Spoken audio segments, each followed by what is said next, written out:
السلام عليكم ورحمة الله وبركاته. إن الحمد لله والصلاة والسلام على رسول الله وعلى آله وأصحابه ومن والاه، أما بعد، فأعوذ بالله من الشيطان الرجيم. بسم الله الرحمن الرحيم.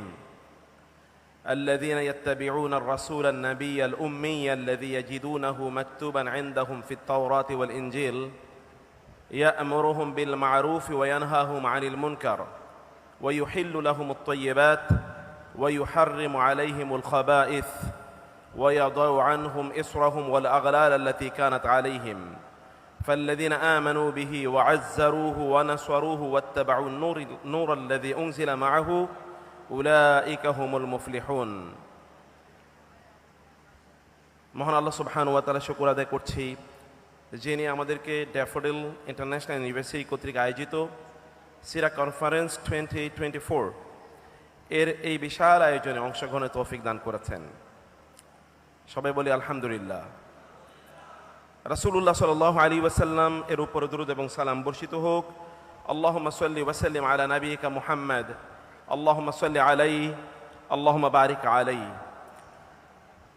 রাসূলুল্লাহ সাল্লাল্লাহু আলাইহি ওয়াসাল্লামের কবি নামে খ্যাত হাসান বিন সাবিত রাদিয়াল্লাহু তাআলা আনহু তিনি বলেছেন, লাকাদ খাবা কওমুন গাবা আনহুম নাবিয়ুহুম ওয়াকাদ সুররা মান ইয়াসরি ইলাইহি ওয়া ইয়াহতাদি তারাহহালা আন কওমিন ফাদাল্লাত উকুলুহুম ওয়া হাল্লা আলা কওমিন বিনুরিন মুজাদ্দাদি হাদাহুম বিহি বা'দ আদ-দালালাতি রাব্বুহুম ওয়া আরশাদাহুম মান ইয়াত্তাবি'ল হুদা ইয়ারশুদি وهل يستوي ضلال قوم تسفهوا عما وهداة يهتدي بمهتدي لقد نزلت منه على أهل يثرب وركاب هدى حلت عليهم بأسعدي نبي يرى ما لا يرى الناس حوله ويتلو كتاب الله في كل مشهد وإن قال في يوم مقالة غائب فتصديقها في اليوم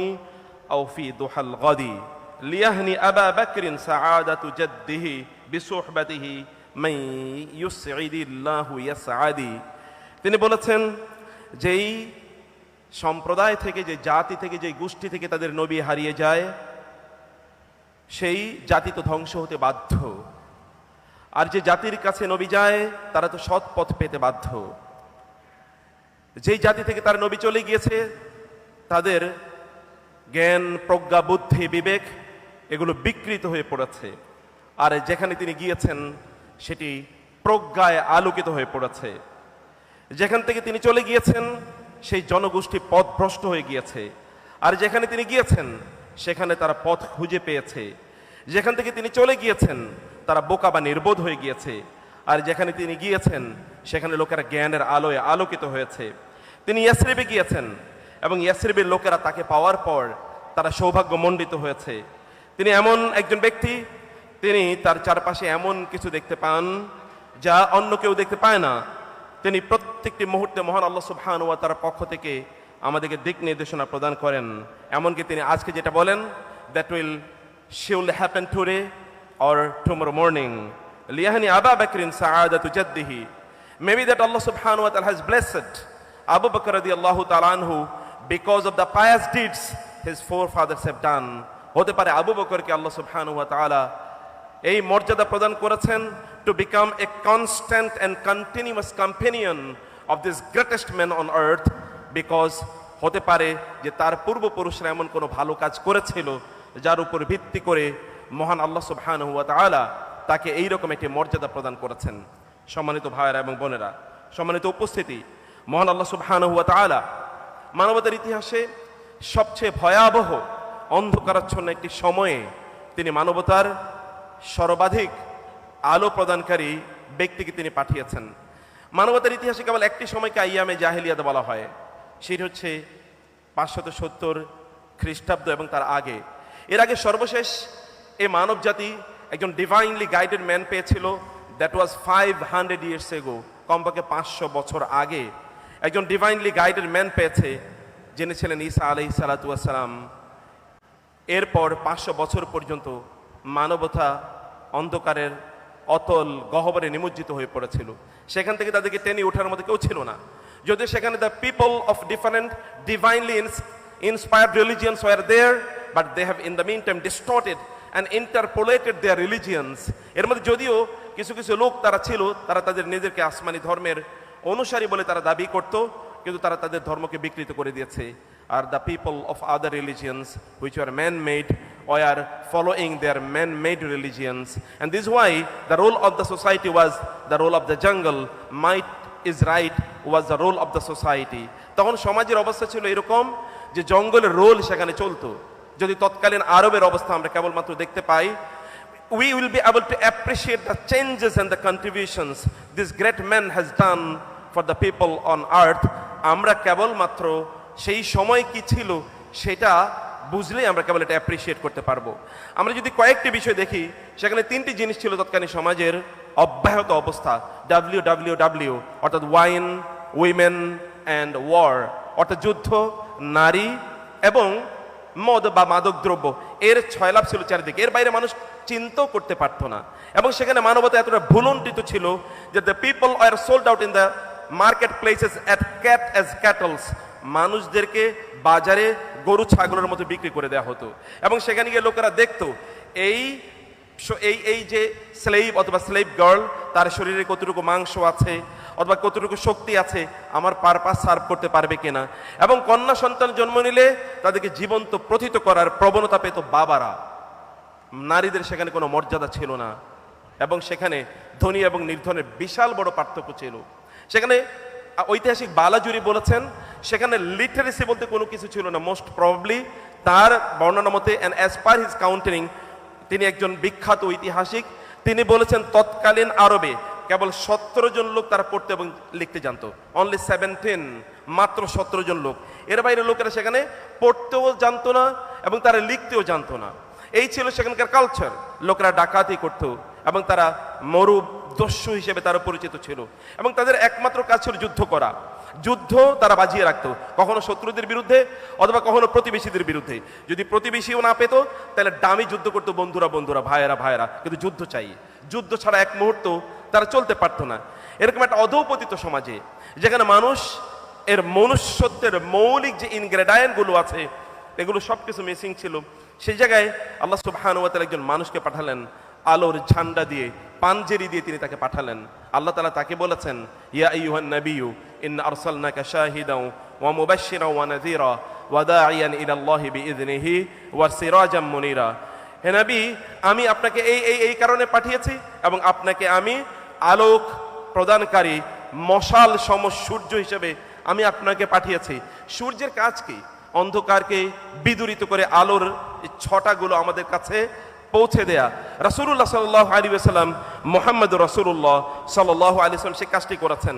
আমরা যেমনটি জেনেছি সেখানে কোনো সোশ্যাল কোহেশন ছিল না, সেখানে কোনো রাজনৈতিক ইন্টিগ্রিটি সেখানে ছিল না, সেখানে কোনো সেন্ট্রাল লিডারশিপ ছিল না, ইকোনমিক কোনো ব্যবস্থাপনা ছিল না, এমনকি সেখানে কোনো ফ্যামিলি সিস্টেম ঠিক সেভাবে ডেভেলপ করেনি যেভাবে ডেভেলপ করার কথা ছিল। সেখানে মানবিক মূল্যবোধগুলো একেবারেই অনুপস্থিত ছিল। কিছু কিছু মূল্যবোধ ছিল, যেমন আমরা আরবদের আতিথেয়তার কথা জানি, যেটা লিজেন্ডারি আতিথেয়তা, এরকম কিছু বিষয় ছিল বটে, কিন্তু তার বাইরে অনেক অনেক কিছু সেখানে মিসিং ছিল।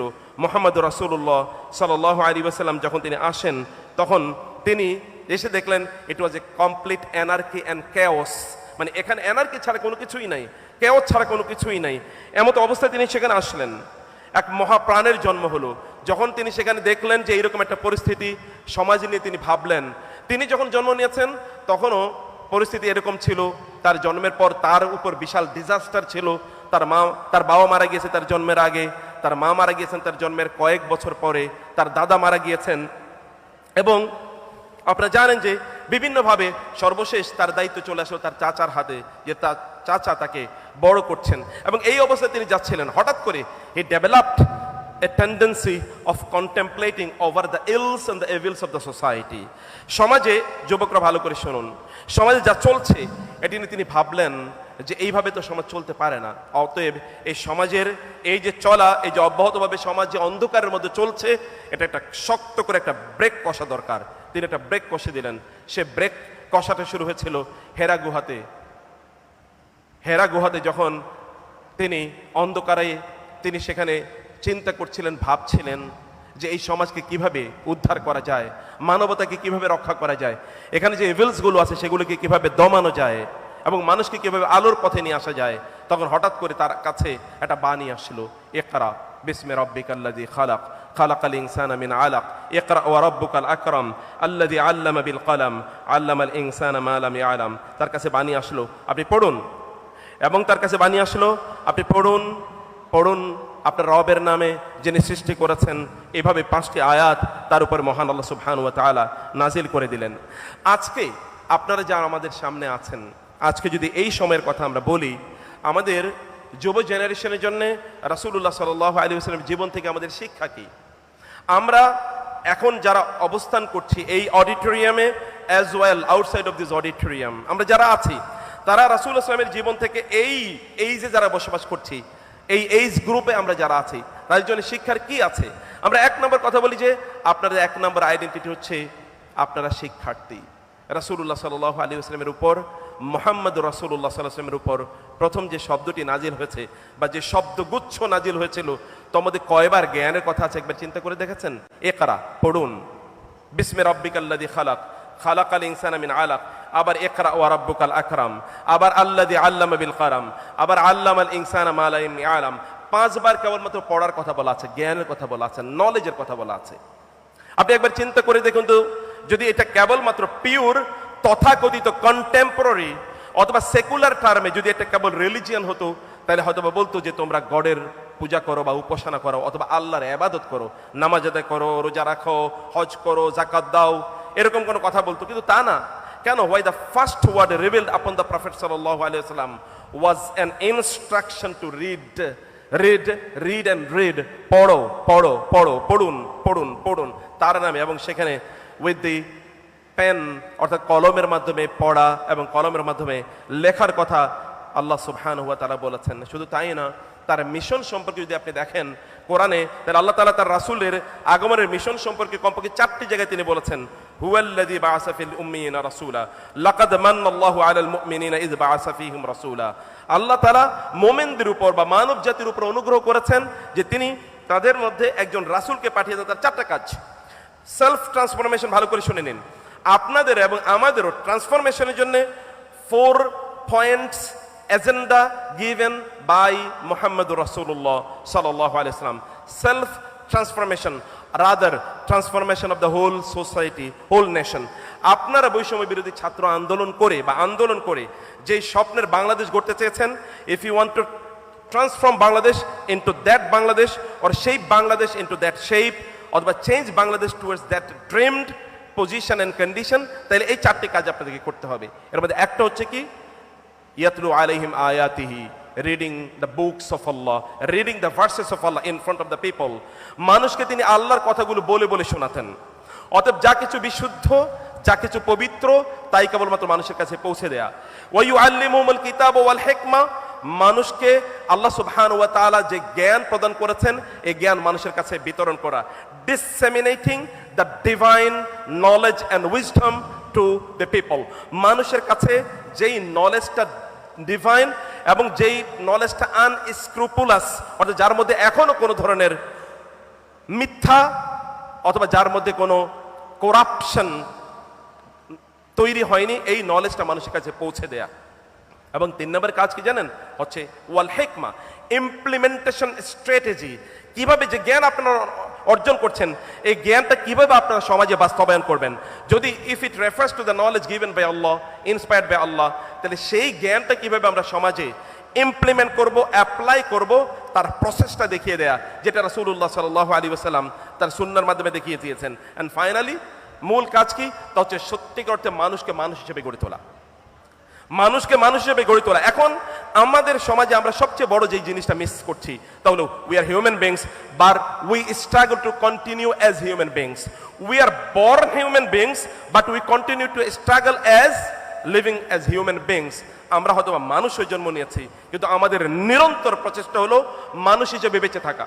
মোস্ট অফ দ্য পিপল, তারা মানুষ হিসেবে জন্ম নিলেও তারা মানুষ হিসেবে বেঁচে থাকতে পারে না। না হয় আমাদের একটি যৌক্তিক দাবি এই প্রশ্নে, কেন প্রায় 1400+ ছাত্র, সাধারণ মানুষ, এমনকি রিক্সা পুলার অথবা যদি ভেজিটেবল সেলার এরকমদেরকে কেন তাদেরকে জীবন দিতে হবে, এবং 22,000-এর বেশি লোক কেন আহত হতে হবে, যারা অনেকে এখনো চোখে দেখে না? তাহলে মূল প্রবলেমটা কোথায় ছিল? মূল প্রবলেমটা কোথায় আছে? তো হচ্ছে মানুষের মনুষ্যত্ব হারিয়ে ফেলেছে। মুহাম্মদ রাসূলুল্লাহ সাল্লাল্লাহু আলাইহি ওয়াসাল্লামের তার মিশনের মূল লক্ষ্য ছিল মানুষের মধ্যে মনুষ্যত্ব ফিরিয়ে নিয়ে আসা, এবং তিনি তাই করেছেন। আপনি একবার চিন্তা করে দেখেন তো, মানবতার ইতিহাসে এরকম একজন মানুষের কথা বলেন যার চারপাশে যারা ছিল এর আগে সবাই ছিল, তাদের যদি মোরাল টর্পিটিউডের কথা বলি অথবা তাদের যদি আইডেন্টিটির কথা বলি, এমনকি ওমর ইবনুল খাত্তাবের কথা বলেন তো, যিনি সেকেন্ড মানে আফটার দ্য প্রফেট মুহাম্মদ সাল্লাল্লাহু আলাইহি সাল্লাম, যদি আমরা ইসলামে তার কন্ট্রিবিউশনের কথা যদি বলি তাহলে আবু বকরের পরে যার নাম আসতেই হয়, এই ওমরের কথা একবার চিন্তা করে দেখেন তো। It is reported by the historians that he buried a girl, একটা মেয়ে, একটা কন্যা সন্তান হতে পারে তার অথবা তার কোনো আত্মীয়ের একটা কন্যা সন্তান জন্ম নিলে তিনি তাকে জীবন্ত প্রথিত করেছেন। ওয়া ইযাল মাউউদাতু সুইলাত বিআইয়ি যামবিন কুতিলাত। একবার চিন্তা করে দেখেন তো। আর যখন তিনি he assume the leadership of the Islamic world, যখন তিনি মুসলিম বিশ্বের দায়িত্ব গ্রহণ করলেন, তখন বলা হয় যে সিরিয়াতে, শামে, সে 1000 কিলোমিটার দূরে, ওইখানে কোনো দুর্বৃত্ত যদি ওই অঞ্চলে ঢুকতে চায় তাহলে তার চোখটা ছানা বড় হয়ে থাকে যে ওমর তো আমাদেরকে দেখবে। এবং কেউ কোনো অপরাধ রাতের অন্ধকারেও, আপনি জানেন এক গোয়ালিনী তার মেয়েকে বলছিল যে দুধের মধ্যে একটু পানি মেশানোর জন্য। মেয়ে বলল যে মা, তুমি কি শোনো না, আমিরুল মুমিনিন অলরেডি এই ইনজাংশন জারি করেছেন যে দুধের মধ্যে পানি মিশিয়ে দুধ বিক্রি করা যাবে না।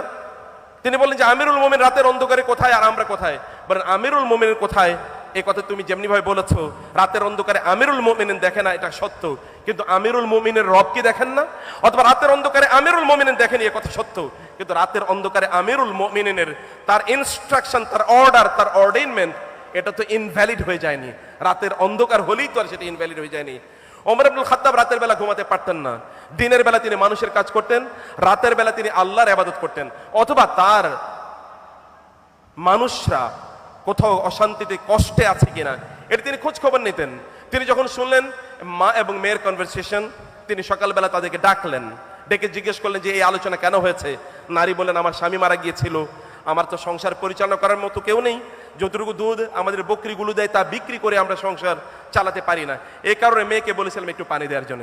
ওমর কেঁদে উঠলেন, এরকম একটা পরিবার ব্যাপারে আমি জানি না, এরকম একটা পরিবার ব্যাপারে আমি জানি না। অন্য জায়গায় ওমর রাদিয়াল্লাহু তাআলা বলে দিলেন যে প্রত্যেককে তাদেরকে স্টাইপেন্ড, মান্থলি স্টাইপেন্ড দেওয়া হবে, এবং তিনি জানিয়ে দিলেন যে সকল সন্তানরা, শিশুরা পর্যন্ত পাবে, কিন্তু যে সকল শিশুরা তাদের মায়েদের দুধ খায় তাদেরকে এই স্টাইপেন্ড দেওয়া হবে না। একজন রাতের বেলা তিনি ঘুরছিলেন, শুনলেন যে একটা বাচ্চা কাঁদছে। জিজ্ঞেস করলেন বাচ্চাটি কেন কাঁদছে বলো তো?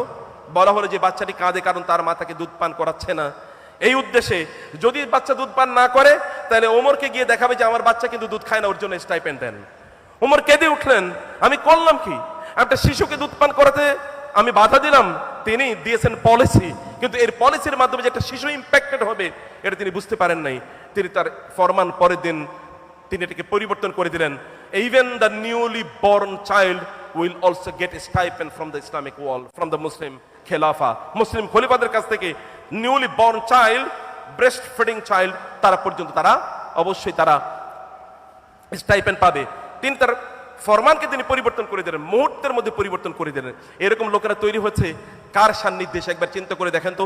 মানবতার ইতিহাসে এরকম একটা লোক আপনি দেখাতে পারবেন যার সান্নিধ্যে খারাপ লোকগুলো ভালো হয়ে গিয়েছে? বরং আমরা দেখতে পাবো আমাদের অনেকেই তথাকথিত তারা দিনদার বলে তারা দেখায়, তাদের সান্নিধ্যে যারা এসেছে তারাও হাজার হাজার কোটি টাকা তার লুট করেছে, এবং সাধারণ মানুষের। আমাদের সান্নিধ্যে এসে লোকেরা কি হয় আর তার সান্নিধ্যে এসে লোকেরা কি হয়েছে। এবং তিনি মানবতার ইতিহাসে একমাত্র ব্যক্তি যিনি বলতে পেরেছেন আমার উম্মাহ হচ্ছে, আমার সাথে যারা ছিল এরা পৃথিবীর শ্রেষ্ঠতম জাতি, খায়রুল কুরুনি করনি সুম্মাল্লাযিনা ইয়ালুনাহুম সুম্মাল্লাযিনা ইয়ালুনাহুম। আমার জাতি হচ্ছে, আমার সাথে যারা আছে এরা পৃথিবীর সেরা জাতি, আদম থেকে শুরু করে কিয়ামত পর্যন্ত এইরকম কোন জেনারেশন পৃথিবী দেখেও নাই এবং ভবিষ্যতে কখনো দেখবেও না। সেটা আমাদের জন্য এখন স্ট্যান্ডার্ড। তারা যা করেছেন এবং তারা যা বলেছেন এখন স্ট্যান্ডার্ড এই গোটা পৃথিবীর জন্য। যখন গান্ধী, যখন পাকিস্তান এবং ইন্ডিয়া যখন ভাগ হলো, তখন লোকেরা গান্ধীকে জিজ্ঞেস করলো যে আপনারা, পাকিস্তান তার ভাগ হয়েছে, তাদের একটা কোরআন আছে, এটা দ্বারা কনস্টিটিউশন আছে, maybe they will be able to run their country as per the instruction of the Quran. But আপনাদের তো কোনো কনস্টিটিউশন নেই, আপনারা কিভাবে আপনাদের দেশ চালাবেন? তিনি বলেন, আই হ্যাভ রেড এ বুক, আমি একটা বই পড়েছি, সেই বইয়ের যে পলিসি এবং প্রিন্সিপালগুলো আমি পড়েছি, সে অনুসারে আমাদের দেশ চালাবো। বলে বইটার নাম কি? তিনি বলেন, life and administration of Omar Abdul Khattab. Omar Abdul খাত্তাবের জীবনী এবং তার রাষ্ট্র পরিচালনা পদ্ধতি নামে একটি বই আমি পড়েছি। I will run my country according to that constitution. এভাবে আমি চালাবো। গোটা পৃথিবীর এখনো রাজনৈতিক জেনিয়াসে ওমর আব্দুল খাত্তাব রাদিয়াল্লাহু তাআলা আনহু মতো কেউ নাই। আজকে আমরা ওয়েলফেয়ার স্টেটের যে ধারণা পাই, এই ধারণা কেবলমাত্র আমাদেরকে দিয়েছেন ওমর আব্দুল খাত্তাব রাদিয়াল্লাহু তাআলা আনহু। আমি যে কথা বলছিলাম যে তার চারপাশে কারা আছেন, আরহামুহুম বি উম্মতি, তিনি বলেছেন ও আরহামু উম্মতি বি উম্মতি আবু বকর ওয়া আশাদ্দুহুম ফি আমরিল্লাহি ওমর ওয়া আকদাহুম আলী وأشدهم حياء عثمان وأعلمهم بالحلال والحرام معاذ بن جبل। তিনি তার সাথীদের ব্যাপারে বলে দিলেন, এই মানবতার মধ্যে হালাল এবং হারাম সম্পর্কে সবচেয়ে বেশি জানেন এমকে, মানুষের মধ্যে সবচেয়ে বেশি অনুগ্রহশীল অমকে, এবং আইন বা শাসন পরিচালনার ক্ষেত্রে সবচেয়ে শক্তিশালী হলো অমকে। তিনি নাম ধরে বলে দিচ্ছেন। এবং মানবতা 1500 বছর গত হয়ে গেছে, এর কোনো অল্টারনেটিভ অথবা এর কোনো এক্সেপশন অথবা এর কোনো এই বক্তব্যের কোনো বৈপরীত্য আজ পর্যন্ত মানবতা পায় নাই। আল্লাহ সুবহানাহু ওয়া তাআলা তাকে মানুষকে মনুষ্যত্ব শেখানোর দায়িত্ব দিয়ে পাঠিয়েছেন, তিনি তাই করেছেন। এখন আপনি যদি ফলো করেন, ক্লেম করেন যে আপনি মুহাম্মদুর রাসূলুল্লাহ সাল্লাল্লাহু আলাইহি ওয়াসাল্লামের একজন ফলোয়ার, তাহলে আপনার ট্রান্সফরমেশন কেমন হয়েছে? অথবা what about the transformation of your family? আপনার পরিবারের ট্রান্সফরমেশনের কথা একবার চিন্তা করে দেখেন তো। আপনারা এখানে যারা আছেন, তোমরা যারা বিয়ে করো নি তোমাদের কথা বাদ দিয়েছি, আমরা যারা বিয়ে করেছি আমাদের কথা বলি। আমাদের পরিবারের সাথে আমাদের রিলেশনটা কি? আমি কি দাবি করতে পারি আমার পরিবারের সদস্যরা আমাকে সবচেয়ে বেশি ভালোবাসে, পাগলের মতো ভালোবাসে? অথবা আমার পরিবারের সদস্যরা আমাকে সবচেয়ে বেশি সম্মান করে? এরকম কি আমি দাবি করে বলতে পারবো? কিন্তু আমরা অনেকেই দেখবেন এই ব্যাপারে, এভেন কি ভলটিয়ার তো বলেছে, every great man is a কমনার to his wife. যে পৃথিবীর যত সেরা মানুষই হোক না কেন, তার স্ত্রীর কাছে সে নস্যি কিছুই না। তার স্ত্রী তো তার নাম ধরে ডাকে, প্রেসিডেন্ট তিনি হতে পারেন, অথবা প্রাইম মিনিস্টার হতে পারেন, অথবা পৃথিবীর সবচেয়ে সেরা ধনী অথবা ওয়ারিয়র হতে পারেন, কিন্তু তার স্ত্রীর কাছে তিনি কিছুই না। কিন্তু মুহাম্মদুর রাসূলুল্লাহ সাল্লাল্লাহু আলাইহি ওয়াসাল্লামের স্ত্রীদের কাছে তিনি কি? ইয়া রাসূলুল্লাহ, তিনি মুহাম্মদ না, ইয়া রাসূলুল্লাহ। এমনকি তার মেয়েদের কাছে তিনি ইয়া রাসূলুল্লাহ, বাবা না। এমনকি তার ফুফুদের কাছে তারা ইসলাম গ্রহণ করেছেন ইয়া রাসূলুল্লাহ, ভাতিজা না। তার চাচারা ইসলাম গ্রহণ করেছেন ইয়া রাসূলুল্লাহ, ভাতিজা না। এটা হচ্ছে তার অবস্থা। তার বন্ধুরা কোনোদিন বলেন ইয়া সাদিকি, বলেছেন ইয়া রাসূলুল্লাহ আবু বকর, অথবা তাদের সাথে তার সাথী যারা ছিল তারা বলতেন আমাদেরকে আরশাদানি হাবিবি খালিলি, my closest friend, my bosom friend, আমার সবচেয়ে প্রিয় বন্ধু আমাকে এই কথা বলেছে, বলে এইভাবে সাহাবায়ে কেরামরা তার ব্যাপারে কথা বলতেন। এই যে পরিবর্তন, এই যে ট্রান্সফরমেশন, শত্রুরা তার কাছে এসে বন্ধুতে পরিণত হয়। আমাদের তো বন্ধুরাই প্রতি মুহূর্তে শত্রু হয়ে যায়। ইভেন কি এখন দেখেন না, এখন কালচার অফ ইনডেমনিটি, আমি অপরাধ করিনি, অমকের ইনস্ট্রাকশনে করেছি, it is being said repeatedly over and over again। এখন সবাই এটা বলতেছে আমি তো করি নাই, আমি তো করতে চাই না, অমুকের কারণে করেছি, তমুকের কারণে করেছি। এখন shifting the blame or blaming game, এখন এটা চলছে। কিন্তু তার সময়ের পরিস্থিতিটা একেবারে কমপ্লিটলি ডিফারেন্ট। কি হয়েছে? রাসূলুল্লাহ সাল্লাল্লাহু আলাইহি ওয়াসাল্লাম এর কাছে যখন শত্রুরা আসতো, মুহূর্তের মধ্যে বন্ধু হয়ে যেত, মুহূর্তের মধ্যে বন্ধু হয়ে যেত। রাসূলুল্লাহ সাল্লাল্লাহু আলাইহি ওয়াসাল্লামকে হত্যা করার জন্য উমাইর গেলেন মদিনায়। রাসূলুল্লাহ সাল্লাল্লাহু আলাইহি ওয়াসাল্লাম কে হত্যা করার জন্য জামার আস্তিনে তিনি একটি তলোয়ার, কোষবদ্ধ তলোয়ার তিনি সেখানে নিয়ে গেলেন, কেউ এটা জানে না। এবং তারা দুই বন্ধু মক্কার কাবার চত্বরে বসে তারা ফন্দি করলো যে রাসূলকে হত্যা করবে। এর মধ্যে উমাইরকে দায়িত্ব দেওয়া হলো। এবং তার আরেক বন্ধু, সেই বন্ধু তাকে বললেন যে তুমি যাও তাকে হত্যা করো, তাকে হত্যা করার পর যদি তুমি নিহত হও তাহলে তোমার সকল পরিবারের দায়িত্ব আমার, এমনকি তোমার যত ডেট অর্থাৎ তোমার যত ঋণ আছে সকল ঋণ আমি পরিশোধ করব, অতএব তুমি যাও। তিনি গেলেন। রাসূলুল্লাহ সাল্লাল্লাহু আলাইহি ওয়াসাল্লামের কাছে তিনি যাচ্ছিলেন। ওমর এসে বলেন ইয়া রাসূলুল্লাহ, Umair is coming, Umair the dangerous man is coming. কারণ তার বাবা বদর যুদ্ধে নিহত হয়েছিল, অতএব তার মধ্যে এই ভয়াবহ এক প্রতিশোধে পরায়ণতা তার মধ্যে কাজ করছে। রাসূলুল্লাহ বললেন লেট হিম কাম। ইয়া রাসূলুল্লাহ, do you understand who is coming? Yes I understand, let him come, তাকে আসতে বলো। উমাইর গেলেন, রাসূলের কাছে বসলেন। বলেন মা হাদাসা বিকা নাফসুকা ইয়া উমাইর, উমাইর কেন এসছো? বলে এসছি আমার ভাই তো আপনার কাছে বন্দি আছে, ভাইকে নেওয়ার জন্য। বলো সত্য কথা বলো, কেন এসছো? বলে না এই জন্যই তো এসছি। বলে যদি এই হয়ে থাকে তাহলে তোমার জামার আস্তিনের মধ্যে তলোয়ার কেন? তিনি লাফিয়ে উঠে বলেন ইয়া রাসূলুল্লাহ, আপনি আমাকে মুসলমান বানিয়ে নেন, বলে তুমি না আমাকে হত্যা করতে এসছো, তোমরা দুই বন্ধু মিলে না এরকম এরকম গল্প করেছো। বলে বলেন কি, আপনি সব জানেন?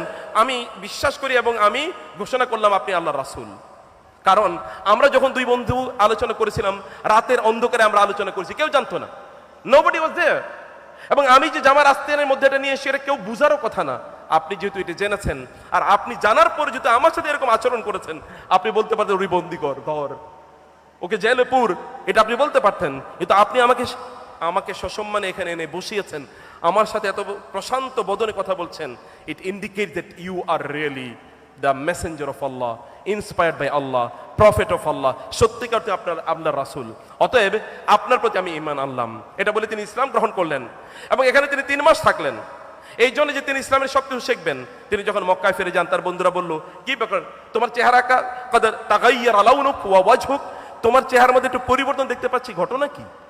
তোমাকে দেখলে একটা you look like a different man.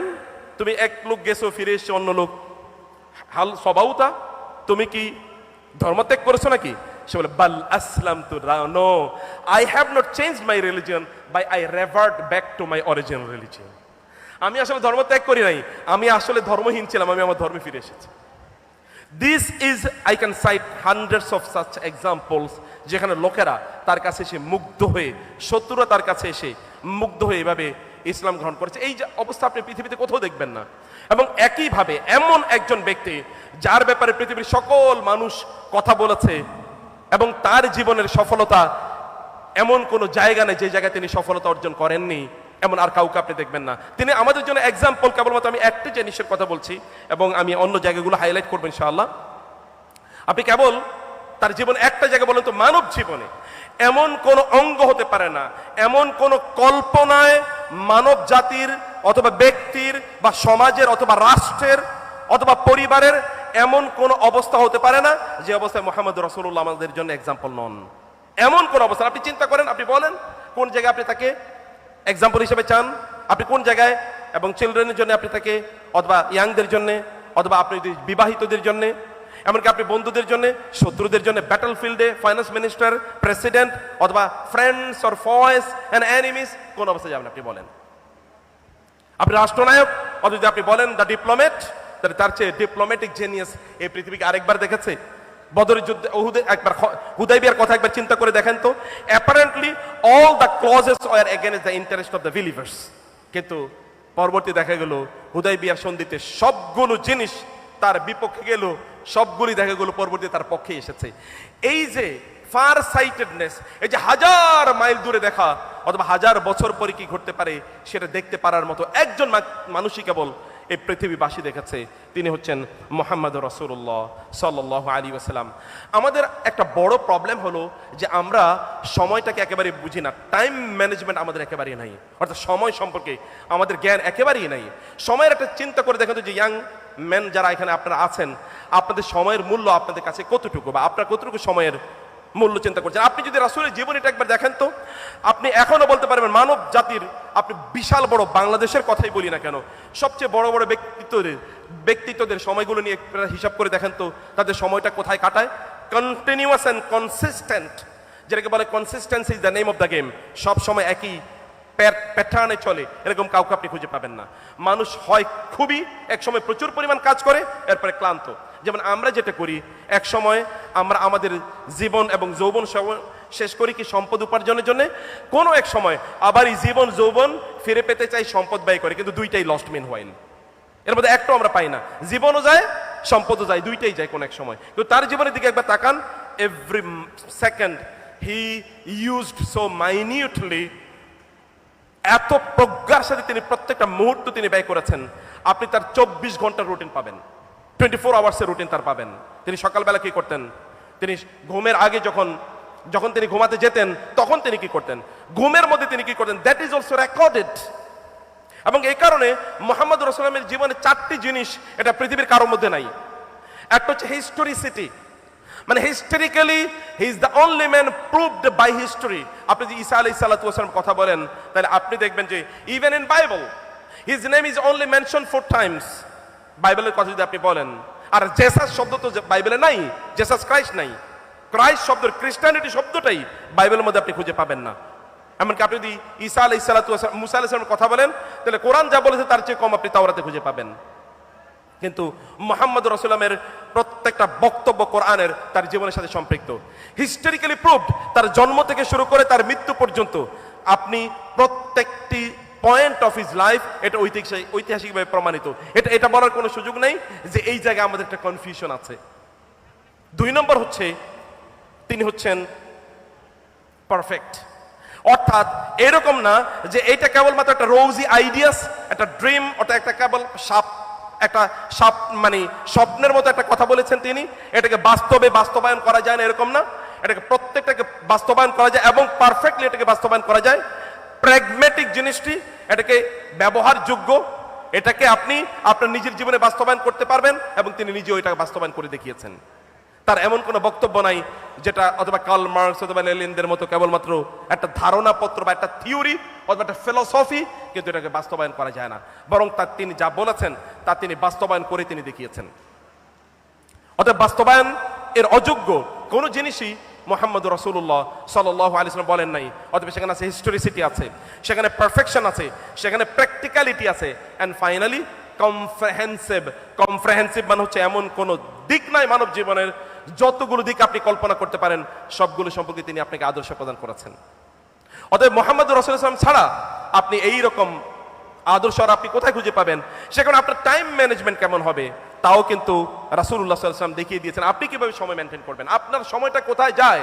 ইগতানিম খামসান কাবলা খামসিন, দিস আর থিওরিটিক্যাল স্টেটমেন্টস, যে তোমার 5টা জিনিসের পূর্বে 5টা জিনিসকে তুমি ব্যয় করো। এবং তিনি বলেছেন লা তাজুলা কাদামা ইবনু আদম হাত্তা ইউসালা আন খামসিন, একজন মানুষ কিয়ামতের দিন আল্লাহর সামনে থেকে যেতে পারবে না যতক্ষণ তারা 5টা জিনিসের উত্তর দিতে পারে। তোমাদের 2 questions will be relating to the time management, সময়ে এর ব্যাপারে। ওয়াল আসরি ইন্নাল ইনসানা লাফি খুসর ওয়াদ দুহা, আল্লাহ তাআলা কোরআনে সময়ের প্রায় সবগুলো জায়গা নিয়ে তিনি কসম করেছেন। সময়ের তার ব্যবহারটা কি আপনি একবার চিন্তা করে দেখুন। ফজরের আগে তিনি ঘুম থেকে উঠে তিনি কি করতেন? তিনি ফজর আদায় করতেন। ফজরের পরে তিনি কি করতেন? এবং মসজিদে তিনি কতক্ষণ থাকতেন? মসজিদ থেকে কখন তিনি বের হয়ে তার ফ্যামিলির সাথে যেতেন? ফ্যামিলির সাথে গিয়ে তিনি কি আলোচনা করতেন? তারপরে মানুষের সাথে তিনি কি আলোচনা করতেন? তিনি কখন খেতেন তাও পর্যন্ত আমাদের জানা আছে। তার খাবারের টাইমিংগুলো, এমনকি তার খাবারের মেনুগুলো পর্যন্ত explicitly known to the people. তিনি কি কি খেতেন, তিনি কি কি পছন্দ করতেন, likes and dislikes, that is also recorded. আপনারা সত্যিকার অর্থে যদি মুহাম্মদ রাসূলের একজন সত্যিকার ফলোয়ার হতে চান এবং যদি সফল হতে চান, তাহলে আপনাদেরকে তার টাইম ম্যানেজমেন্ট বুঝতে হবে। মনে রাখবেন, তার টাইম ম্যানেজমেন্টের মধ্যেই রয়েছে বারাকা। হোয়াট ইজ বারাকা? আমাদের বরকত নাই।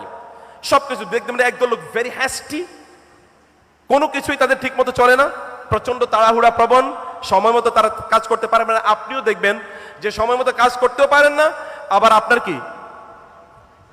আপনার কাজগুলো হয় না, আবার যখন করতে যান তখন দেখেন যে সময় শেষ হয়ে গেছে, এর আগে আবার করতে পারেন না। Either you are lazy or you are hasty, but you are not between this two. আপনি দুটোর মধ্যখানে আপনার অবস্থা নাই। কিন্তু আল্লাহ রাসূল সাল্লাল্লাহু আলাইহি ওয়াসাল্লাম তার কথা চিন্তা করে দেখেন তো, আপনি মনে করেন যে আমাদের অনেকের বয়স হয়তো 63 হয়ে গেছে, তার বয়স হয়তো 63 ছিল। 63 বছরে তিনি কি কারিশমা করেছেন। আপনি aside from becoming a prophet of Allah, আল্লাহর নবী হওয়ার বাইরে আপনি তার জীবনী নিয়ে চিন্তা করে দেখেন। আল্লাহর নবী হওয়ার বাইরে তিনি যা করেছেন এগুলো তো হিউম্যান বিইং হিসেবে তিনি করেছেন। অতএব সেখানে আমরা কতটুকু তা করতে পারছি? তার সময়গুলো তিনি 23 বছর বয়সে 13 বছর তো তিনি মক্কায় কেবল প্রতিরোধেরই শিকার হয়েছেন এবং মদিনায় গিয়ে 6 বছর প্রায় যুদ্ধ করে তাকে কাটিতে হয়েছে। 8ম বছর যখন মক্কা ওয়াজ লিবারেটেড, যখন মক্কা স্বাধীন হলো, তারপর থেকে তিনি কাজ করতে পেরেছেন। তাহলে এর মধ্যে এত ব্যস্ততার মাঝে তারপর তার স্ত্রী, আমাদের যারা এখানে বিয়ে শাদী করেছেন আমরা তো জানি, একজন স্ত্রী পালা তো এটা প্রায় কি, মানে একজন স্ত্রীকে মেনটেন করা এটাও প্রায় একটা রাজত্ব মেনটেন করার মতো। কিন্তু তিনি কতজন স্ত্রীকে মেনটেন করেছেন। এবং এই কারণে কারেন আর্মস্ট্রং নামে একজন খ্রিস্টান lady, she was a nun earlier British, তিনি রাসূল সাল্লাল্লাহু আলাইহি ওয়াসাল্লামের জন্য তিনি একটা বই লিখেছেন রাসূলের জীবনের উপর, তার নাম হলো মুহাম্মদ। এবং তিনি বললেন যে আমাকে ইউরোপিয়ানরা রাসূল সাল্লাল্লাহু আলাইহি ওয়াসাল্লামের, মুহাম্মদ সাল্লাল্লাহু আলাইহি ওয়াসাল্লামের বিষয়ে তারা বলে তিনি অনেক বিয়ে করেছেন। আমি বলি যে তিনি যে অনেকগুলো বিয়ে করেছেন এটাই তার নবী হওয়ার জন্য প্রমাণ হিসাবে আমার কাছে যথেষ্ট। কারণ আমি তো একজন নারী, আমি জানি যে আমার স্বামী আমাকে কতটুকু সন্তুষ্ট করতে পারে। তিনি তার 9 জন অথবা 11 জন স্ত্রীকে সন্তুষ্ট রেখেছেন এবং কেউ কোনোদিন তার বিরুদ্ধে একটা বক্তব্য দেয় না। এটাই তো মিরাকল, মুজিজা। এটাই তো মৌজা। আপনাদের স্ত্রীদেরকে বলে দেখেন, আমাদের স্ত্রীদেরকে জিজ্ঞেস করে দেখেন প্রাইভেটলি আপনার স্বামী কেমন, বলে কানে কানে বলতে হবে, সামনে বলা যাবে না, প্রকাশ্যে বলা যাবে না, তাহলে public Prestige will be punctured. এইরকম একটা পরিস্থিতি। কিন্তু তার স্ত্রীরা তার ব্যাপারে প্রফিউজলি বলতে হয়েছে, সম্মানের সাথে কথা বলেছেন, অসম্মানের কোনো প্রশ্নই আসেনি। এরকম একটি অবস্থায় আমি বলেছিলাম টাইম ম্যানেজমেন্ট। তার স্ত্রীরা কোনোদিন বলতে পারেন না তারা তাকে সময় দেননি, তিনি তাদেরকে সময় দেননি। তার সন্তানরা বলতে পারেননি, তিনি তাদেরকে সময় দেননি। তার সাথীরা বলতে পারেন না, তিনি তাকে সময় দেননি। এবং মোস্ট প্রবাবলি মানব ইতিহাসে তিনি একমাত্র ব্যক্তি যার ব্যাপারে অন্যরা বলেছেন তিনি আমাকে সবার চেয়ে বেশি ভালোবাসেন। আমি জানি না হাউ ইজ ইট পসিবল। যেমন আপনি আপনার সন্তানদের মধ্যেও কেউ কেউ দেখবেন, এমনকি আপনি জানেন ইয়াকুব আলাইহিস সালাতু ওয়াস সালামের বাকি 10 জন সন্তান ইউসুফকে হত্যা করার জন্য কূপে নিক্ষেপ করেছে। কারণ কি? একটাই, যে বাবা ইউসুফকে বেশি ভালোবাসে। নবীদের কথা বলছি আমি, বাবা ইউসুফকে বেশি ভালোবাসে। আমাদের পরিবারের কথা তো এরকম আছেই। আমরা কত অভিযোগ শুনি, বাবা আমার ওই ভাইকে বেশি সম্পদ দিয়ে দিয়েছে, ওই বোনকে বেশি প্রিভিলেজ দিয়েছে। কিন্তু রাসূলুল্লাহ সাল্লাল্লাহু আলাইহি ওয়াসাল্লামের পরিবারের সদস্যতা বহু পরের কথা। এমনকি তার এই যে 1,25,000 বা 30,000 সাহাবী যারা তার সাথে ঘুরতেন, এরা প্রত্যেকেরই প্রায় বক্তব্য একই, রাসূল ইসলাম আমাকে সবার চেয়ে বেশি ভালোবাসতেন। কিভাবে এই ভালোবাসা শেয়ার করা যায়? I don't know. তাইলে কেমন একটি পবিত্র আত্মার অধিকারী হতে হয়? টাইম সবাইকে দেয়া, যাকে যতটুকু দেয়ার। তিনি কারোর সাথে কথা বলে এভাবে কথা বলতেন, যতক্ষণ ওই ব্যক্তি তার চেহারা টার্ন না করতে তিনি টার্ন করতেন না। কারোর সাথে মোসাফা করলে হাতটা ধরে রাখতেন, যতক্ষণ ওই ব্যক্তি হাত না সরাতো তিনি হাত সরাতেন না। What sort of character this is? কিভাবে মানুষকে সময় দেয়া লাগে, এটা রাসূলুল্লাহ সাল্লাল্লাহু আলাইহি ওয়াসাল্লাম তিনি করেছেন। তার চরিত্রের কথা একবার চিন্তা করে দেখেন তো। কোরআন আল্লাহ তাআলা বলেছেন ওয়া ইন্নাকা লাআলা খুলুকিন আযীম। আচ্ছা, তিনি তো নবী নন তখনও। তাকে আরবের লোকেরা মনে করতো, আরবের লোকেরা তাকে নাম দিয়েছে আস-সাদিক আল আমিন, পরম সত্যবাদী, পরম বিশ্বস্ত। আরবের লোকেরা তাকে নাম দিয়েছে, তিনি তখন নবী হন নাই। আস-সাদিক এবং আল আমিন, আমাদের কথা একবার চিন্তা করে দেখেন তো। এবং আরবের লোকেরা যদি কখনো বিপদে পড়তো, তখন তারা দৌড়ে আসতো মুহাম্মদুর রাসূলুল্লাহ সাল্লাল্লাহু আলাইহি ওয়াসাল্লামের কাছে। এমনকি যখন আরবের লোকদের তিনি একমাত্র শত্রু, পরম শত্রু, সেই অবস্থাও he was the banker of the Meccan society. মক্কার লোকদের তিনি ছিলেন ব্যাংকার। এবং এই কারণে তিনি যখন মক্কা থেকে মদিনায় হিজরত করে যান, তখন তিনি আলী রাদিয়াল্লাহু তাআলা আনহুকে তার বিছানায় রেখে গিয়েছেন। কারণ কি? আলী, অনেক মানুষের আমানত আমার কাছে আছে, আমি যদি চলে যাই তাহলে এগুলো কি হবে?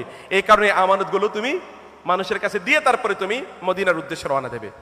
Ali was left behind in order two, এই যে মানুষের যে আমানতগুলো, মানুষের ট্রাস্টগুলো, এই ট্রাস্টগুলো ট্রাস্টিদের কাছে ফিরিয়ে দেওয়ার জন্য তাকে রাসূল সাল্লাল্লাহু আলাইহি ওয়াসাল্লাম রেখে গেলেন। আপনি একটা নজির বলেন তো মানবতার ইতিহাসে? বরং অনেকে যখন যায় তখন তার লাগেজ ভর্তি করে ডলার নিয়ে যায়, কিছু রেখেই যায় না। আর তার অবস্থা দেখেন, তিনি মানুষ রেখে গিয়েছেন যে মানুষের প্রপার্টি যেগুলো মানুষের কাছে যেন ফিরিয়ে দিয়ে দেয়া যেন যায়। তার চরিত্রের অবস্থাটা এরকম। এবং তিনি ছিলেন প্রচন্ড নরম, প্রচন্ড কোমল। তার মধ্যে আপনারা এখন, আপনাদেরকে এটা খুবই রেলেভেন্ট আপনাদের জন্য, বিজয়ী লোকেরা সর্বদাই তারা উগ্র থাকে এবং উদ্ধত থাকে, অহংকারী থাকে। বিজয়ী হলেই তারা অহংকারী হয়ে যায়। এবং এই কারণে ইংরেজিতে বলা হয় powers corrupts and absolute power corrupts absolutely.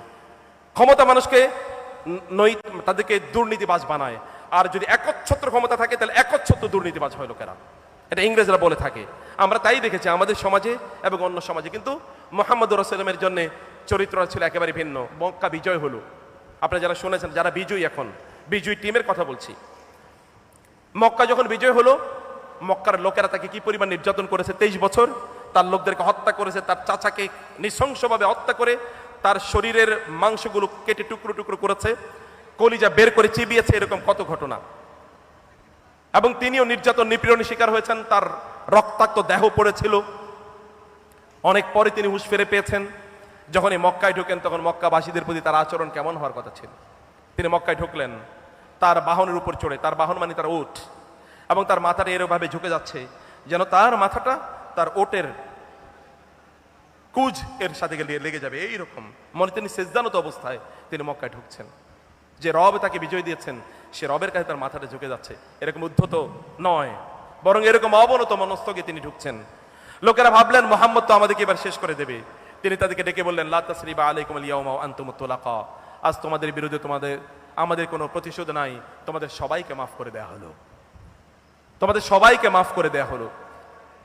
এইরকম শত্রুদের প্রতি এরকম আচরণ, অথবা বিজয়ী বেশি এরকম বিনম্রতা, এটি কেবল তার জন্য সাজে।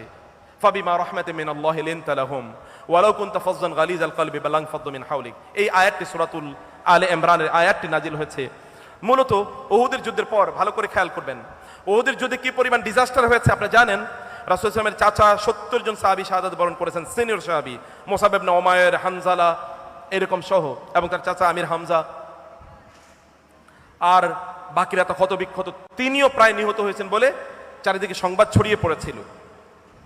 এবং কি জন্য হয়েছে, আপনি যারা হজ উমরা করতে গিয়েছেন ওইখানে আপনি দেখেছেন জাবালে উহুদ এর পাশে একটা জাবালে রোমাত, অর্থাৎ সেখানে the mountain or the hill of the archers, তীরন্দাজ বাহিনীদের জন্য একটা ছোট্ট পাহাড় ছিল। ওই পাহাড়ে তারা they were posted by the prophet সাল্লাল্লাহু আলাইহি ওয়াসাল্লাম যে তোমরা এখানে থাকবে in order to guard the horse soldiers led by Khalid Ibnul Walid. Horse rider যারা অশ্বারোহী বাহিনী, খালিদ ইবনে ওয়ালিদের নেতৃত্বে তারা যেন এখানে না ঢুকতে পারে। কিন্তু তারা রাসূলের আদেশ অমান্য করে সেখান থেকে চলে গেল। সাহাবায়ে কেরাম পেছন থেকে আক্রান্ত হলেন, এতগুলো শহীদ হলো। রাসূল সাল্লাল্লাহু তিনি আহত হয়ে পড়লেন, গর্তের মধ্যে পড়ে গেলেন। Rumour was spread that he was killed. এরপরের ঘটনা আপনারা জানেন। যাদের কারণে এই ঘটনা ঘটেছে তাদের সাথে আমাদের আচরণ কি ছিল, কি হওয়ার কথা। আপনারা যারা মিলিটারি রুলস রেগুলেশনের কথা জানেন, যে মিলিটারি অর্ডার যদি ব্যাটল ফিল্ডে কেউ যদি মিলিটারি কমান্ডার ইন চিফের অর্ডার যদি কেউ ভঙ্গ করে, তাহলে তাকে ওই যে আপনার কিলিং স্কোয়াডে তাকে নিয়ে যাওয়া হয় এবং ওইখানে তাকে পয়েন্ট ব্ল্যাঙ্ক গুলি করে তাকে হত্যা করা হবে, কারণ সে এটা এই অন্যায় করেছে। তিনি চলে আসলেন মদিনায়। আল্লাহ সুবহানাহু ওয়া তাআলা কোরআনের আয়াত নাযিল করে দিলেন, ফাবিমা রাহমাতিন মিনাল্লাহি লিনতা লাহুম ওয়ালাউ কুনতা ফাজ্জান গালিজাল কলবি লানফাদ্দু মিন হাওলিক। তিনি তাদের সাথে ডাকছেন, কথা বলছেন, তোমরা কেমন আছো, তোমাদের ক্ষতি হয়েছে, তোমরা সমস্যা হয় নাই তো? একবারও তিনি উচ্চারণ করেন নাই আমি তোমাদেরকে বলেছি জায়গাটা পরিত্যাগ করবে না, তোমরা কেন পরিত্যাগ করলে? Even not uttered this word for a single time. এক মুহূর্তের জন্য তিনি শব্দটি উচ্চারণ করেন নাই। তিনি আল্লাহ তাআলা as a testimony to this noble character Allah Quran আয়াত নাযিল করে দিলেন, ফাবিমা রাহমাতিন মিনাল্লাহি লিনতা লাহুম। আপনি যে ওদের সাথে উত্তম আচরণ করেছেন, এই যে কোমল আচরণ করেছেন, you are very much compassionate lenient towards them. It is an outward manifestation of the mercy of Allah upon you. তোমার উপর, আপনার উপর আল্লাহর রহমতের একটা বহিঃপ্রকাশ। আপনি এইরকম আচরণ করেছেন। শত্রুদের সাথে আচরণ করা যায়, কিন্তু যারা আপনাকে হত্যার পরিকল্পনার অথবা হত্যার মঞ্চ যারা তৈরি করে দিয়েছে তাদেরকে আপনি কিভাবে ক্ষমা করবেন? ক্ষমা তো অনেক পরের কথা, ক্ষমার ইস্যু তো এখানে আলোচনাই নাই, বরং ওই যে তারা অন্যায় করেছে সেই আলোচনায় তিনি নিয়ে আসেন নাই। এরকম নোবেল ক্যারেক্টার আপনাদেরকে অর্জন করতে হবে। কিছু ক্যারেক্টার কমপক্ষে আপনি থাকুক, আপনার কিছু এমন চরিত্র থাকুক যে চরিত্রের মাধ্যমে লোকেরা আপনাকে চেনবে। Young man, young women, ladies and gentleman, একটা জিনিস করেন তো, আপনাদের মধ্যে একটা চরিত্র থাকুক যেমন আপনি সত্যবাদী, লোকেরা জানে যে ও সে কোনোদিন মিথ্যা কথা বলবে না জীবন গেলেও, ও সে আমানতদার, কোনোদিন সে আমানতের খেয়ানত করবে না জীবন গেলেও, এরকম একটা চরিত্র। অথবা তিনি ন্যায় ইনসাফের কথা একবার চিন্তা করে দেখেন। হাজারে আসওয়াদকে যখন তার স্থানে রাখা হবে, প্রশ্ন আসলো কে রাখবে হাজারে আসওয়াদ কে তার স্থানে? তারা যুদ্ধের জন্য প্রস্তুতি নিল, রক্তের মধ্যে হাত ডুবিয়ে শপথ নিল। তারা দেখলো যে এখান থেকে বাঁচার কোনো উপায় নাই। মুহাম্মদ রাসূলুল্লাহ সাল্লাল্লাহু আলাইহি ওয়াসাল্লাম তিনি দায়িত্ব নিলেন এবং তিনি বললেন এখান থেকে বাঁচার উপায় আছে, তোমরা একটা বড় কাপড় নিয়ে আসো। কাপড়ের মধ্যে তিনি নিজেই হাজারে আসওয়াদ কালো পাথরটা রাখলেন এবং সবাইকে বললেন তোমরা চারিদিক থেকে কালো কাপড়টাকে ধরো এবং কালো কাপড়ে ধরে, মানে হাজারে আসওয়াদ এর ওই কাপড়ে ধরো। কাপড়ে সবাই ধরলো, তিনি হাজারে আসওয়াদটা আবার স্বস্থানে রাখলেন। লোকেরা মেনে নিলেন। একটা বিশাল যুদ্ধ থেকে আরব জাতি বেঁচে গেল মুহাম্মদ রাসূলুল্লাহের প্রুডেন্স এন্ড তার দূরদর্শিতার মাধ্যমে। আপনাদের, আমরা তো এখন ইয়াংরা তো এখন এই আপনার মধ্যখানে একটা যুদ্ধ করেছেন, সেই যুদ্ধের জন্য আমরা অ্যাপ্রিসিয়েট করি, কিন্তু এরপরে আর যুদ্ধ বাধায়েন না। আমরা তো কথায় কথা যুদ্ধ বাধিয়ে দিই, মারামারি বাঁধিয়ে দিই, কারণ রক্ত টকবগে গরম। এখন যুদ্ধ মারামারি লাগিয়ে দিতে আমরা চাই। শুধু না, আমাদের নেচার হলো যে কত যদি আগুন লাগে তাহলে একটু দিয়াশালাই নিয়ে যাই আর একটু আগুন জ্বালিয়ে দেওয়ার জন্য, অথবা মাঝে মাঝে পেট্রোল নিয়ে যাই যে একটু আগুন জ্বালানো দরকার। নিয়ে যাবেন পানি, পানির বালতি নিয়ে যান, রাসূল ইসলাম যেমনটি নিয়েছেন। ড্রাম নিয়ে যাবেন না পেট্রোল অথবা কেরোসিনের, এটি আল্লাহ রাসূল সাল্লাল্লাহু আলাইহি ওয়াসাল্লামের চরিত্র নয়। অতএব তা থেকে আমাদেরকে এই শিক্ষা অবশ্যই আমাদের নেওয়া দরকার। মানুষের মধ্যে, মানুষের জন্য মমতার কথা একবার চিন্তা করে দেখেন তো। তিনি যখন বিয়ে করলেন খাদিজাতুল কুবরা রাদিয়াল্লাহু তাআলা আনহাকে, প্রচুর পরিমাণ সম্পদ, এই সম্পদ দিয়ে আমাদের জন্য নিশ্চয়ই তিনি একেবারে লেটেস্ট মডেলের গ্যাজেট অথবা ডিভাইস ইত্যাদি কেনেন নাই, অথবা লেটেস্ট মডেলের গাড়ি অথবা একটা লাক্সারিয়াস অ্যান্ড কমফোর্টেবল স্পেশাস একটা ফ্ল্যাট অথবা একটা বাড়ি, এটার কথা তিনি চিন্তা করেন নাই। তিনি সকল সম্পদ মানবতার কল্যাণে তিনি বিলিয়ে দিয়েছিলেন। এবং এই কারণে যখন তিনি গাড়ে হেরা থেকে ফিরে আসলেন একটু ভয়ে ভীত আতঙ্কিত হয়ে, একটা because that was a new experience and terrible experience for him, তিনি ফিরে আসলেন। তার স্ত্রীকে বললেন, আমি কি পাগল হয়ে গেলাম নাকি আমাকে ভূতে মানে জেনে ধরেছে? তিনি বলেন, কেন? বলে এরকম এরকম। তার স্ত্রী তাকে বললেন, কাল্লা ওয়াল্লাহি লা ইউযিকাল্লাহু আবাদা, আল্লাহর কসম, আল্লাহ আপনাকে কোনোদিনই লাঞ্ছিত করবেন না, আল্লাহ আপনাকে লাঞ্ছিত করতেই পারেন না, অসম্ভব এটি। কারণ কি? ইন্নাকা লাতাসিলুল রাহিমা ওয়া তাহমিলুল কাল্লা ওয়া তাকসিবুল মা'দুম ওয়া তাকরিউদ দাইফা ওয়া তুঈনু আলা নওয়াইবিল হাক্কি। পাঁচটি জিনিস, আপনি পাঁচটি কাজ করেন। এর মধ্যে কি কি? একটা হচ্ছে আপনি মানুষের বোঝা আপনার কাঁধে তুলে নেন, যে সকল ব্যক্তিদের টাকা পয়সা নেই তাদের জন্য অ্যাজ ইফ আপনি ইনকাম করেন, এবং যারা বিপদগ্রস্ত তাদের জন্য আপনি এগিয়ে যান, আত্মীয়তার সম্পর্ক আপনি রক্ষা করেন, মানুষের মেহমানদারি করেন। আপনি এত ভালো গুণ যার মধ্যে থাকে তাকে আল্লাহ তাআলা উইল নেভার ডিসগ্রেস, তাকে আল্লাহ কখনোই লাঞ্ছিত করবেন না। আপনারা একবার চিন্তা করে দেখেন তো, আপনার এবং আমার মধ্যে এমন মেনশনেবল মেমোরেবল এমন কি গুণ আছে যে গুণ I feel boast of it, যে আমি I can feel proud of it. আমি এর কারণে আমি করতে পারি, আমি গর্ব করতে পারি যে এরকম একটা গুণ আমার মাঝে আছে। এরকম একটা গুণ, কমপক্ষে একটা গুণ অর্জন করুন। Start nurturing it from today. আজকে থেকেই এটাকে আমাদের করার মতো অবশ্যই আমরা করতে চাইলে আমরা আজকে থেকে সেটি করতে পারি। রাসূলুল্লাহ সাল্লাল্লাহু আলাইহি ওয়াসাল্লামের আপনাদের মধ্যে নেতৃত্বের গুণ দেখে আমরা মুগ্ধ হয়েছি। আপনারা সমন্বয় করেছেন বিশাল একটা মুভমেন্ট, একটা রেভলিউশনকে আপনারা সমন্বয় করেছেন। আপনাদের মধ্যে নেতৃত্বের গুণ আছে, কিন্তু এটাকে ফলে পরিণত করার জন্য আপনাদেরকে কাজ করতে হবে। আমি ছাত্র সমাজকে বলছি, আপনাদেরকে এটাকে ফলে পরিণত করার জন্য কাজ করতে হবে। আপনাদের এখন সামনে বিশাল চ্যালেঞ্জ। কেবল লিবারেশন, আমাদেরকে বলা হয় স্বাধীনতা অর্জনের চেয়ে স্বাধীনতা রক্ষা করা অনেক বড় কঠিন। স্বাধীনতা রক্ষায় আপনাদের দায় বা দায়িত্ব কতটুকু? You get everything on social media and spread it immediately without judging whether it is false or true. আপনি সোশ্যাল মিডিয়াতে কিছু একটা পাইছেন, দ্রুত এটা ছড়িয়ে দিলেন, ডিসকাশন এটা দিয়ে লাগাইলেন এবং আগুন জ্বালিয়ে দিলেন চারিদিকে। এটা কি will it support you for the reformation of your society, much needed reformation? এর জন্য কি আপনাকে কাজ করবে কিনা সেটা দেখতে হবে। নেতৃত্বের সত্যিকার অর্থে গুণ কি? আগুনকে বন্ধ করা, আগুন লাগানো নয়। আপনার রাসূল সাল্লাল্লাহু আলাইহি ওয়াসাল্লাম তিনি কি করেছেন? যুদ্ধের ময়দানের কথা একবার চিন্তা করে দেখেন তো। তিনি তার জীবনে 80টি যুদ্ধ করেছেন, এর মধ্যে 28টি যুদ্ধতে তিনি সরাসরি অংশগ্রহণ করেছেন। সকল যুদ্ধ মিলিয়ে মানুষ নিহত হয়েছে প্রায় 200, সব যুদ্ধ মিলে। আমরা তো কেবলমাত্র অল্প কয়েকদিনের যুদ্ধে আমাদের 1400+ নিহত হয়েছে, আর বললাম যে প্রায় 22,000-এর উপরে যারা আহত, এর মধ্যে অনেকেই পঙ্গু। কিন্তু তার 13 বছরের জীবনে মক্কা থেকে মদিনায়, মক্কায় তো আর কোনো যুদ্ধ হয় না, মদিনায় গেলে 10 বছরের জীবনে প্রায় 80টির মতো যুদ্ধ হয়েছে। 28টি তিনি সরাসরি জয়েন করলেন, সেখানে মাত্র হত 200 জনের উভয় পক্ষে। এত কম কেন? কারণটা কি? কেন এগুলো ঘটেছে? একটাই মাত্র কারণ, রাসূলুল্লাহ সাল্লাল্লাহু আলাইহি ওয়াসাল্লাম he wanted to avoid bloodshed. এমনকি মক্কা বিজয়ের কথা দেখেন, স্বাধীনতার জন্য আমাদের 71-এ কত লোক, অথবা তার আগে তারপরে আমরা কত লোক সেখানে ধ্বংস হয়েছে, মানে সেখানে লোক মারা গিয়েছে, একবার চিন্তা করে দেখেন। কিন্তু আমাদের এটা 9 মাসের একটা যুদ্ধ, আর 10 বছরের যুদ্ধে কত লোক মারা গিয়েছে দেখেন। অথবা এখানে যদি শুধুমাত্র জুলাইয়ের যুদ্ধের কথা বলি, তাহলে কত লোক মারা গিয়েছে, আর সেখানে এত বছরে কত লোক মারা গিয়েছে। অতএব তার লিডারশিপ কেমন ছিল?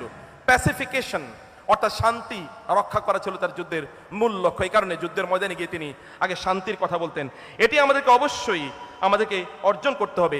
মক্কা তিনি নবী হওয়ার আগেও তিনি শান্তি সংঘ, যেটা হিলফুল ফুজুল তৈরি করেছেন। ইয়াংরা, আপনার সমাজকে শান্তিপূর্ণ করার জন্য আপনার সংগঠন কি? আপনি কি করছেন? আপনার রাসূল সাল্লাল্লাহু আলাইহি ওয়াসাল্লাম তিনি কি করেছেন একবার দেখেন তো।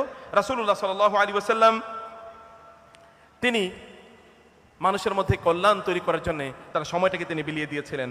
এটা তার নেতৃত্বের গুণ। এবং তিনি এত অসংখ্য পরিমাণ নেতা তিনি তৈরি করেছেন। আপনাদের বয়সী মোহাম্মদ বিন কাসেমের নাম নিশ্চয়ই আপনারা শুনবেন। মোহাম্মদ বিন কাসেম, তার বয়স ছিল মাত্র 17 বা 18। এর মধ্যে তিনি 18 বার ইন্ডিয়ান সাবকন্টিনেন্টে তিনি মিলিটারি ক্যাম্পেইন চালিয়েছেন, যার কারণে আজকের এই অডিটোরিয়ামের মুসলমানরা আপনারা এখানে আছেন। It is because of Mohammad bin Qasim. Mohammad bin Qasim, young man, তার বয়স 17-18।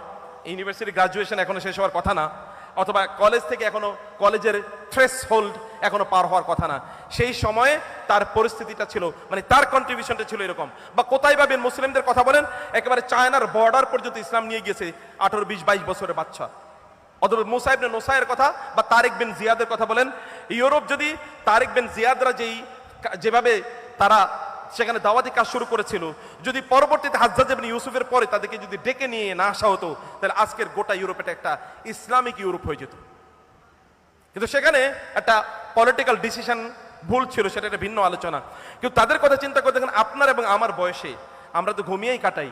আপনি তো সকালবেলা ফজরের নামাজে যাওয়ার জন্য কম্বলই শরীর থেকে সরাইতে পারেন না, যুদ্ধের ময়দানে কিভাবে তলোয়ার উঠাবেন আপনি? আপনি সকালবেলা ঘুম থেকে উঠতে পারেন না, আপনি সকালে ক্লাসে সময় মতো উপস্থিত হওয়ার জন্য, তাহলে আপনি কিভাবে যুদ্ধে বিজয়ী হবেন? টেম্পোরারিলি খুব অ্যাজিটেটেড হওয়া সহজ, কন্টিনিউয়াসলি অ্যাজিটেটেড থাকা পজিটিভলি, এটা ভেরি মাচ টাফ। সেই গুণ অবশ্যই অবশ্যই সেই গুণ আমাদের অর্জন করা দরকার, আমাদেরকে এটা করতে হবে। এবং রাসূল ইসলাম তিনি ছিলেন প্রচন্ড পরিশ্রমী এবং তিনি ছিলেন আত্মনির্ভরশীল। শুধু তাই না, এক ভিক্ষুক তার কাছে এসেছে এবং ভিক্ষুককে তিনি কি একজন প্রোডাক্টিভ হিউম্যান বিং এ পরিণত করেছেন। ভিক্ষুক এসেছে, তিনি বলেন তুমি ভিক্ষা করো কেন, তোমার কি বাসায় কিছু নাই, কম্বল আছে অথবা এরকম, এটা বিক্রি করে দাও। একটা দিয়ে তিনি তার জন্য আপনার কুঠার তৈরি করে দিলেন, আরেকটা দিয়ে খাবারের ব্যবস্থা করে দিলেন। এরপরে history records that this man has become one of the big businessmen of Arabia in later time. কিভাবে ট্রান্সফরমেশন করেছেন তিনি সমাজকে। আমরা তো এখন পিতামাতার উপর, আপনার বয়স এখন 20, 22, 25, তারপরেও এখন আমরা আন্দোলন করতেছি 35 বছর পর্যন্ত চাকরির জন্য আপনাকে সুযোগ দেওয়ার জন্য। মাঝে মাঝে আমার কাছে লজ্জা লাগে আমাদের যুবকদেরকে নিয়ে, আপনার চাকরির জন্য কেন আপনাকে ইয়ে করতে হবে? আল্লাহ রাসূল সাল্লাল্লাহু আলাইহি ওয়াসাল্লাম তো আপনাকে চাকরি শেখান নাই। তিনি যদি আপনার আদর্শ হয়ে থাকেন, তাহলে তিনি আপনাকে এন্টারপ্রেনিয়রশিপ শিখিয়েছেন, কিভাবে এন্টারপ্রেনিয়র হতে হয়, কিভাবে উদ্যোক্তা হতে। আপনি উদ্যোক্তা হন, আপনি চাকর হবেন কেন, সার্ভেন্ট হবেন কেন? তার বাইরে কি কোনো কিছু নাই আপনার? নিশ্চয়ই আছে। Explore the world, you are gifted this ability by Allah সুবহানাহু ওয়া তাআলা, দিস ক্যাপাবিলিটি। এটা আপনার নবীর আদর্শ। অতএব প্রোডাক্টিভ হতে হবে আপনাকে, নট প্যাসিভ, প্রোডাক্টিভ হতে হবে। প্রোডাক্টিভ কেবলমাত্র এনার্জির নাম না, মনে রাখবেন। প্রোডাক্টিভ কেন মাত্র এনার্জির নাম না, প্রোডাক্টিভিটির সাথে আপনার টাইম, সময় মতো কাজ করা, এনার্জি প্রয়োগ করা, এন্ড তাওয়াক্কুল আলাল্লাহ, আল্লাহ সুবহানাহু ওয়া তাআলার উপর তাওয়াক্কুল করা, আল্লাহর উপর নির্ভর করে সিদ্ধান্ত নেন। Young man, start your own enterprise. Women, আপনাদেরকে বলছে, ladies, girls, my sisters, brothers, আপনাদেরকে বলবে যে আপনাদের নিজেদের জীবনের জন্য আপনার প্রোডাক্টিভ প্ল্যান করেন। What is your plan in life? আমাদের যুবকদের যৌবনে যারা আছি, আমাদের এখন বড় ক্রাইসিস হচ্ছে, আমাদের জীবন নিয়ে আমাদের কোনো প্ল্যান নাই। আমাদের ড্রিম আছে, স্বপ্ন আছে, যেই স্বপ্ন আমরা রাতে ঘুমিয়ে ঘুমিয়ে দেখি। কিন্তু আপনারা জানেন যে স্বপ্ন রাতে ঘুমিয়ে দেখা হয়, সেটা রিয়েল স্বপ্ন না, যেটা আপনি জেগে জেগে দেখছেন। Scratch out your own life, আপনার নিজের জীবন স্ক্র্যাচ করেন। আপনার রাসূলের কথা একবার চিন্তা করে দেখেন তো, মক্কায় যখন তিনি দিন প্রচার করছিলেন, তিনি একা মানুষ, তার প্রতি ঈমান আনলো তার স্ত্রী, তার প্রতি ঈমান আনলো তার তার চাচাতো ভাই এবং তার পরম বন্ধু আবু বকর, 3 জন মাত্র, এবং তার পরবর্তী তার পালক পুত্র যায়েদ ইবনে হারেসা, 4 জন। কিন্তু তিনি জানতেন, তার এই আত্মবিশ্বাস ছিল, তার পরিকল্পনা ছিল, প্ল্যান ছিল, কিভাবে তিনি তার লোককে রক্ষা করবেন অথবা কিভাবে তিনি দিন প্রচার করবেন। জোয়ারের মতো যদি একদিকে বাঁধ দেয়, তাহলে অন্যদিকে রাস্তা তার তৈরি করে নেয়। তিনি মক্কায় দাওয়াত দিতে পারছেন না, তিনি চলে গিয়েছেন তায়েফে। তায়েফে দাওয়াত দিতে পারছেন না, তিনি মদিনায় চলে গিয়েছেন। কিন্তু তাকে থামিয়ে রাখা যায়নি। তিনি তার মানুষকে মক্কায় রক্ষা করতে পারেন না, আবিসিনিয়াতে পাঠিয়ে দিয়েছেন। আবিসিনিয়াতে রক্ষা করতে পারেন না, মদিনায় পাঠিয়ে দিয়েছেন। হুদাইবিয়ার সন্ধিতে রক্ষা করতে পারেন না, যাও তোমরা পাহাড়ে গিয়ে আশ্রয় নাও। তার প্ল্যান ছিল তার জীবন সম্পর্কে। আপনার জীবন সম্পর্কে নিশ্চয়ই আপনার একটা প্ল্যান থাকা দরকার। আপনার নবীর আদর্শ অনুসারে আপনার জীবন সম্পর্কে আপনার একটা বড় প্ল্যান আপনি তৈরি করুন, যে এই প্ল্যান এর মাধ্যমে আপনি চলবেন। অতএব আমাদের সবচেয়ে বড় ক্রাইসিস হচ্ছে আমাদের প্ল্যান নাই, অথবা আমরা লক্ষ্যহীন, পারপাসলেস আমাদের জীবন। আপনার নবী এর পারপাসের দিকে তাকান, একটাই মাত্র লক্ষ্য। তিনি মাত্র শুরু করেছেন একজন, হেরা গুহা থেকে যখন তিনি বের হন একজন।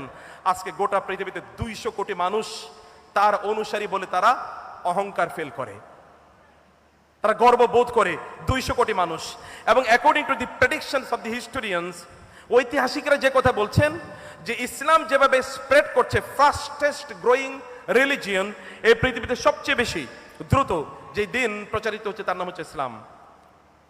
এবং তারা বলছেন এখন যে রেটে ইসলাম প্রচারিত হচ্ছে ইউরোপে, এই রেটে যদি প্রচারিত হয়, তাহলে 2050 সালের মধ্যে ইউরোপের 1 নম্বর ধর্ম হবে ইসলাম, এবং সেখানকার মুসলমানরা হবে মেজরিটি।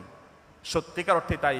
মেনি রিজনস আর দেয়ার, রেভারশন, কনভার্সন, এগুলো তো আছে, ইমিগ্রেশন আছে, আর অনেক ফ্যাক্টর সেখানে কাজ করছে। এই সকল ইস্যুতে আমরা, যদি আপনি এই বিশাল গ্রেটার উম্মার সত্যিকার অর্থে একজন রেলেভেন্ট সদস্য হতে চান, তাহলে আপনি উদ্দেশ্যহীনভাবে চলতে পারেন না, আপনি লক্ষ্যহীনভাবে চলতে পারেন না, আপনি পরিকল্পনাহীনভাবে চলতে পারেন না। আপনার একটা পরিকল্পনা থাকা দরকার যে আপনি কিভাবে চলবেন। আপনি অনেক বড় কিছু হতে হলে আপনাকে আপনার রবের সাহায্য লাগবে, মনে রাখবেন। অনেক বড় কিছু হলে আপনাকে রবের সাহায্য লাগবে। ম্যাটেরিয়ালিজম যেন আমাদের সবকিছুর মেজারমেন্ট না হয়। বস্তুবাদ, আপনার কত বস্তুগত কত উন্নয়ন আপনার হয়েছে, এই বস্তুগত উন্নয়নের কথা শুনতে শুনতে আমরা গোটা পৃথিবী জুড়ে, এমনকি আমাদের দেশে উন্নয়ন উন্নতি ইত্যাদি শুনতে শুনতে আমরা ক্লান্ত হয়ে পড়েছি, কিন্তু আমরা দেখেছি আসলে কিছুই না। এটাকে উন্নয়ন বলে না। আপনার মধ্যে মানবিক উন্নয়ন যদি না হয়, তাহলে এই বস্তুগত উন্নয়ন দিয়ে কি হবে? আপনি যদি গোটা পৃথিবীতে যদি আপনি চষে চষে বেড়ান, দেখবেন বস্তুগত উন্নয়নের অভাব নাই, কিন্তু মানবিক উন্নয়ন সেখানে সত্যিকার অর্থেই মানবিক উন্নয়ন সেখানে ঘটেনি। অথবা আপনাকে মানবিক উন্নয়ন যদি আপনাকে করতে হয়, তাহলে আপনার রবের সাথে আপনাকে কানেক্টেড হতে হবে।